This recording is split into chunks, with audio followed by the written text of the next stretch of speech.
On n'est ici que pour vous informer. On n'a pas de vote, il n'y a pas de décision qui a été prise encore. On est en période de cheminement, de réflexion et on espère aboutir à une décision. Là, maintenant, je vous explique pourquoi on est rendu là. Au niveau de la fabrique, la bienheureuse Émilie Gamelin, on se retrouvait avec 4 possibilités en ce moment. Première possibilité, on ne fait rien. Dans 3 ans, on a mangé nos placements, il ne nous reste plus rien, on ferme l'église, on la vend et on demande au maire de nous être en location pour louer la salle pour les messes du dimanche. C'est la première possibilité. On n'a plus rien, donc on ne peut plus garder la bâtisse, on va la vendre. Point final. On la vendra au plus offrant. Puis on ira dire la messe ailleurs. Ça, c'est ce qui se vit en ce moment à Montréal. On vend une église, ça devient un condo, puis la communauté, je vais dire, la messe va à une église plus proche, soit à Sainte-Julienne, Saint-Lin, ou à Churchill. Ça, c'est la première possibilité. Deuxième possibilité, c'est chacun d'entre vous, vous me donnez 400 piastres par année. Ça équivaut à peu près, combien par mois? Ceux qui sont bons en calcul, là? 16 piastres par semaine. À peu près 16 piastres par semaine. Si vous me donnez ça, moi j'arrête là. C'est clair. Si j'ai sûr d'avoir un garantie pour les 10 prochaines années que vous me donnez, j'ai 400 $, que j'ai tout ce qu'il faut par personne pour être capable de continuer, oublions ça. Moi, j'ai aucun problème avec ça. Mais jusqu'à maintenant, ça ne marche pas. On n'est même pas capable de payer avec ce que vous nous donnez comme dîme, comme capitation. On n'est même pas capable de payer le chauffage. Alors on a un problème. À un moment donné, il faut payer le téléphone, il faut payer ci, il faut payer les salaires. Il faut payer. Il faut trouver l'argent quelque part. On n'a pas l'argent. On finit l'année avec un déficit. On est là en ce moment, un déficit de 3 à 4 000. On a prévu un déficit de 10 000. On risque de le dépasser. On a une troisième possibilité qui s'est ouverte. Mais elle s'est ouverte dans le temps. C'est-à-dire que ce n'est pas une possibilité qu'on va avoir pendant des siècles et des siècles. Là, il se trouve une possibilité. C'est une possibilité d'entendre avec la municipalité pour convertir notre lieu de culte en une bibliothèque durant la semaine, mais un lieu de culte pour les fins de semaine. Mais c'est une fenêtre qui s'ouvre, mais pas dans le temps. On ne pourra pas dire ça dans 2 ans.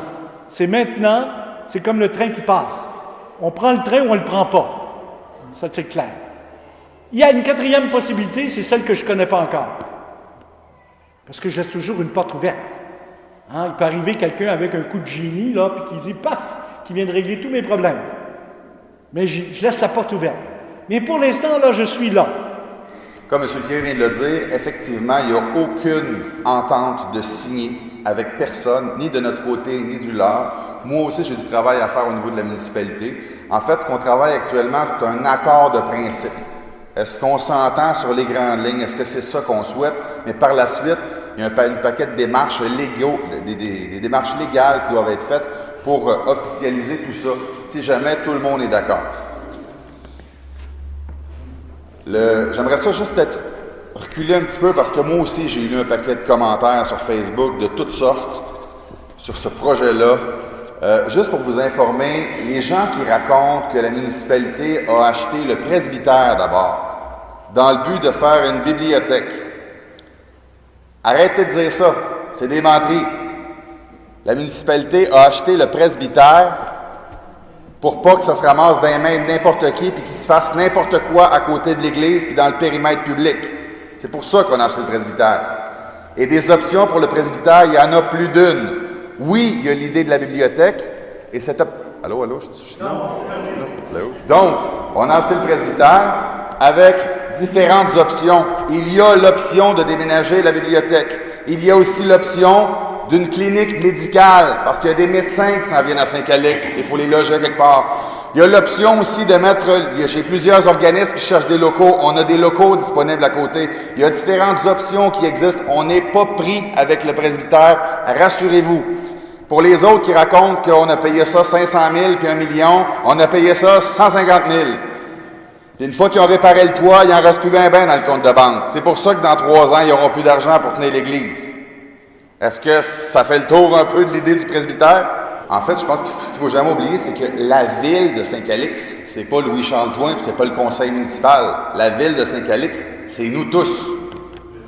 Donc, effectivement, quand ça devient une propriété de Saint-Calix, ça demeure une propriété de nous tous. OK. Donc, pourquoi la bibliothèque? Je reviens un petit peu en arrière aussi. Vous avez sûrement vu, pour ceux qui ont les yeux pour le voir, que dans les dernières années, Saint-Calix a explosé pas mal. Il y a des nouveaux services qui sont ajoutés beaucoup. Là, j'ai des employés. Donc, ça veut dire nouveaux services, ça veut dire aussi plus d'employés. J'ai 2 employés actuellement qui travaillent au Centre d'Orgue et Saint-Onge, qui ont des bureaux dans le centre communautaire. Comme tout gestionnaire d'entreprise, c'est difficile d'avoir des employés qui ne sont pas sous le même toit. Je veux rapatrier, en fait, le conseil, quand je dis je, c'est le conseil municipal. Le conseil municipal souhaite rapatrier les employés à l'hôtel de ville. Je manque d'espace dans l'hôtel de ville. Un agrandissement d'hôtel de ville coûte beaucoup de sous. Ce qu'on ne veut pas faire. On essaie de regarder s'il n'y a pas d'autre chose qu'on peut faire. Une des options qu'on a, c'est de sortir la bibliothèque. Ça nous libère presque la moitié de l'hôtel de ville. Où est-ce que là, on est capable de réaménager nos services d'une bien meilleure façon, d'être beaucoup plus efficace. Donc, pour ce faire, il faut trouver une place pour installer la bibliothèque. Une des options était le presbytère, et l'option existe toujours. La seule chose, c'est qu'une fois qu'on a fait faire nos plans, parce qu'on doit d'abord faire des plans pour savoir où est-ce qu'on met nos poids, une fois qu'on connaît nos plans, il faut vérifier au niveau de la structure, si la structure est prête pour l'accepter. Dans le presbytère, il faudrait renforcer la structure à différents endroits, ce qui entraînerait des coûts un peu plus élevés que ce qu'on avait évalué initialement. Le projet n'est pas mort. C'est juste que ça va coûter un peu plus cher si on décide de le faire comme ça. Entre-temps, un jour, il y a René et Daniel qui m'ont interpellé à la boutique. Ils m'ont dit, « Monsieur le maire, voulez-vous nous aider à trouver de l'argent? La fabrique n'a plus d'argent. Dans 3 ans, l'église va fermer. Il faut trouver 25 000 $ par année. » Je ne sais pas pour vous autres, mais 25 000 $, c'est de l'argent. C'est beaucoup d'argent. Évidemment, je n'avais pas de solution miracle. Je me suis retiré, j'ai pensé un peu à ça. Je suis revenu, on a eu une rencontre ici en arrière avec des marguilliers, M. le curé. Première discussion qu'on a eue, je disais, on va essayer de trouver une façon de faire une levée de fonds ou des levées de fonds pour ramasser de l'argent et tout ça. Et je vais vous dire comment l'idée de la bibliothèque est arrivée. C'est que M. le curé a dit, et que j'ai bien aimé d'ailleurs, il m'a dit, j'ai vu sur le site Internet, j'ai pris le temps d'aller regarder le plan vision stratégique que les citoyens ont développé avec la municipalité 2011-2026. Qu'est-ce qu'on veut devenir dans le temps?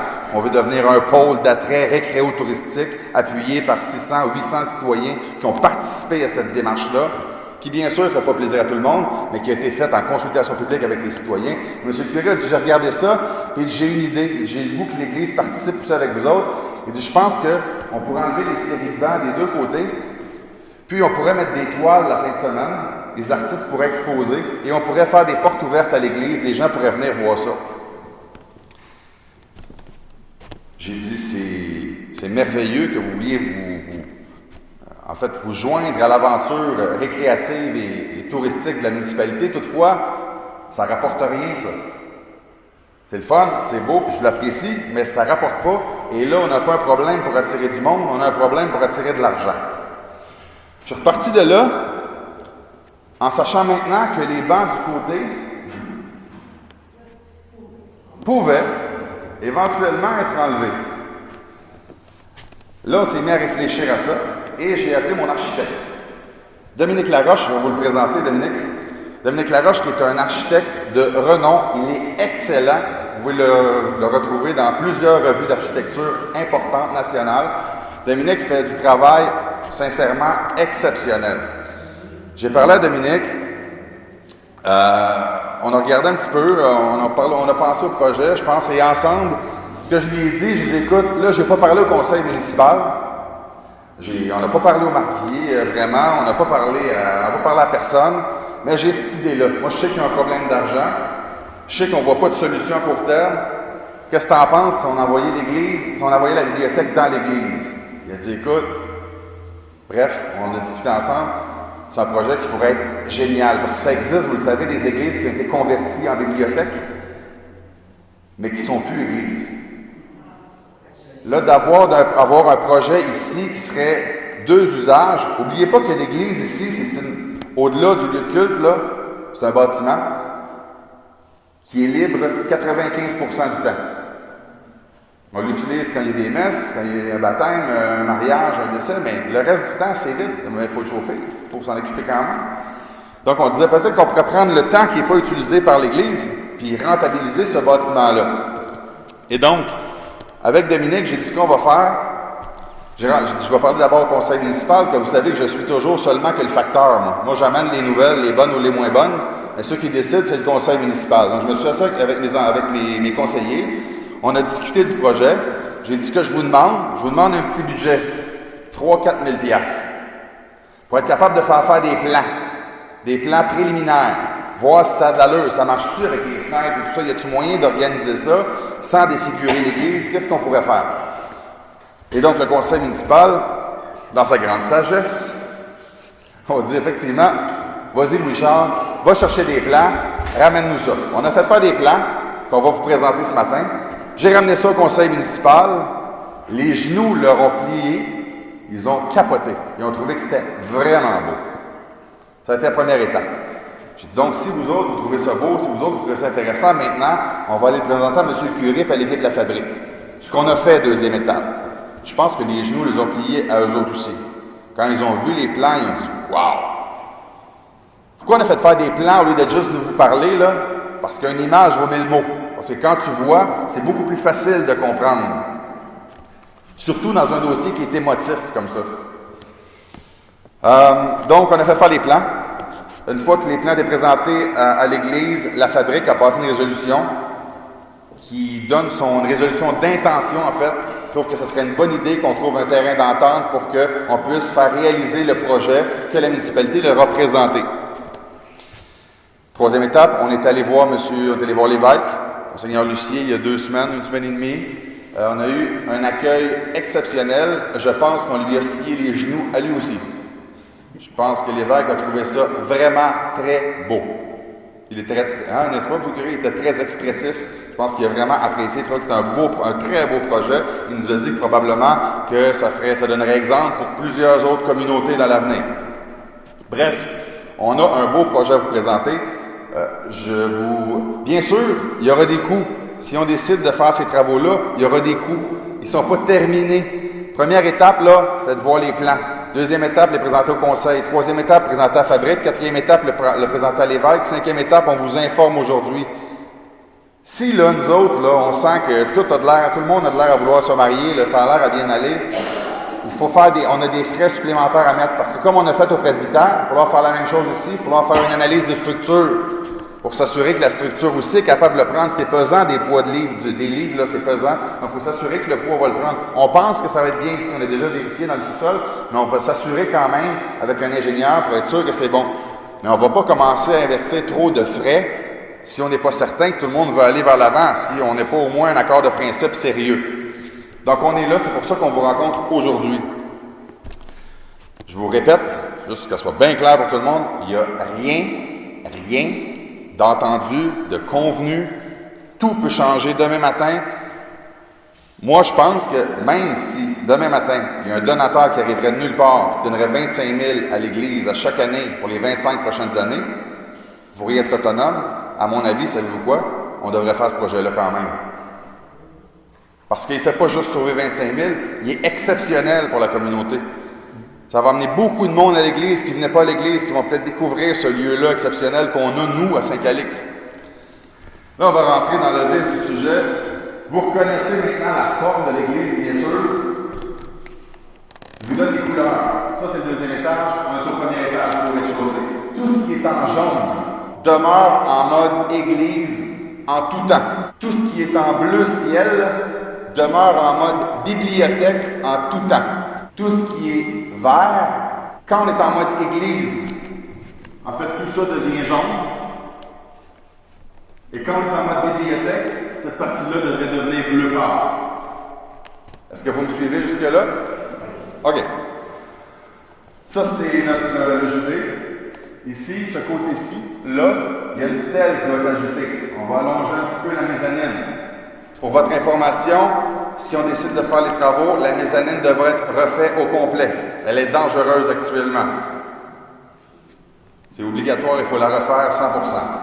À l'arrière, la double porte, là, tout ça, on défait ça. Ça va être ouvert. Donc, on va arriver par la porte centrale.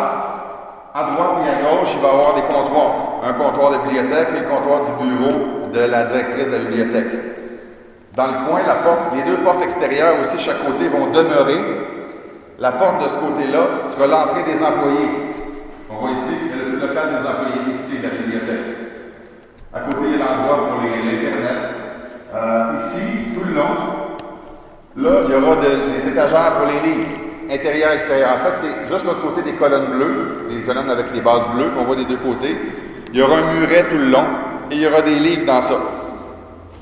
Tant du côté des colonnes que du côté du mur. Et les bibliothèques vont suivre le bas des fenêtres, monter entre les deux fenêtres, redescendre de l'autre côté, on va s'en aller comme ça. Dans le coin, on a un escalier. Vous voyez l'escalier en rond qui est là. L'escalier va demeurer, devra bien sûr être refait ou resolidifié parce qu'elle aussi, elle a manqué d'amour un peu. Celle-là va rester là et celle-là deviendra l'escalier d'urgence. Quand on est au deuxième étage, il faut avoir deux accès. Une première accès sur la nouvelle escalier central qui sera installé à peu près où est-ce que vous êtes en bas, là, la dernière rangée. Là. L'autre escalier avec la porte de sortie sera l'escalier d'urgence. Ici, normalement, on avait les 2-3 rangées de marche qu'on a ici. Ça, on coupe ça ici. Ce qu'on va faire pour que M. le curé puisse descendre sans avoir à sauter en bas, on va faire 2 marches ici, 2 marches de l'autre côté. Ça va être grugé à l'intérieur, si vous voulez, là, ici. Là. Okay, il va y avoir 2 marches comme ça, il va se ramasser au niveau du sol en descendant ici comme ça. Ça va? Ça va nous donner quelques pieds de plus pour aller faire un espace ici. L'espace ici sera, quand on est en mode bibliothèque, sera l'espace pour les enfants. Donc l'heure du compte se fera dans ce coin-là. Ici, ce que vous voyez, il y a des poufs qui sont à terre. Puis les jeunes s'assoient là-dedans pour lire leur bande dessinée ou leur livre quelconque. Il y a 2 tables ici de travail qui seront ici. Quand on sera en mode église, je vous rappelle, quand on est en mode église, vous ne reconnaîtrez pas qu'il y a une bibliothèque ici. Donc quand on est en mode église, ces poufs-là et ces tables-là sont mobiles. On les amène, on les rentre dans notre section ici, sur le côté. Donc ici, on ne voit plus quand on est rendu en mode église. Est-ce que ça va? OK. On continue. Là, maintenant, dans cette diapositive-ci, là, on est en mode église. Donc, vous voyez, les petits poufs ici, les tables sont rendus serrées ici. Les petits poufs. Ça, c'est fermé. Ça, c'est fermé. Ce que vous voyez, en fait, c'est ça. Donc, quand vous entrez à la porte principale en arrière, il y a des murets qui sont fermés ici, donc vous voyez plus les bureaux et tout ça. Vous entrez dans l'église, vous allez voir maintenant les bancs comme vous voyez actuellement. C'est juste les bancs sur le côté qui ne seront plus là. Et vous avez toute la partie avant comme celle-là actuellement. Il reste 150 places assises. À Noël, à Pâques, si jamais ça dépasse ça, ça n'a pas été le cas cette année, mais si c'était le cas, le jubé a de la place encore. On est capable d'organiser quoi dans le jubé? Même si c'est des salles de lecture et tout ça, on peut s'asseoir dans une salle de lecture pour suivre la messe, pas de problème. Donc le jubé, je vous disais qu'il y aurait une petite prolongation ici, tout allonge ce côté-là. Donc quand on va monter, on va voir en haut, ici il va y avoir une grande salle de conférence qui sera vitrée. Donc les gens quand ils seront en haut, là, ils vont voir ici en bas ce qui se passe. Les 2 bancs principaux restent là en haut. Il y a où est-ce qu'il y a la fenêtre, il y a une autre table de travail, une autre table qui est là pour asseoir 7-8 personnes. Dans le coin aussi, il y a des bancs aussi de ce côté-ci. Là, il y aura des bancs avec une petite table de travail. Dans le coin, une petite machine à café. Bref, c'est comme ça que ça va se passer en haut. Il ne faut pas qu'il y ait des gens qui ne veulent pas venir à la bibliothèque à cause des signes religieux. Donc, il faut être capable de faire la coupure entre les deux. Quand on est en mode bibliothèque, il ne doit pas y avoir de signes religieux ou le moins possible. Et à l'inverse, quand on est en mode religieux, on n'est pas en bibliothèque. Fait qu'on essaie de vous présenter le plus possible, pas juste vous montrer des graphiques, puis des plans, puis des... On voulait vous montrer des images. parce que je pense que c'est plus facile de comprendre un dossier et d'apprécier un dossier quand on le voit en image. Là, vous l'avez en image maintenant. Monsieur le curé, est-ce que vous souhaitez ajouter quelque chose? Il y a des questions? On serait rendu à la période de questions, donc la période de questions maintenant. Oui, madame.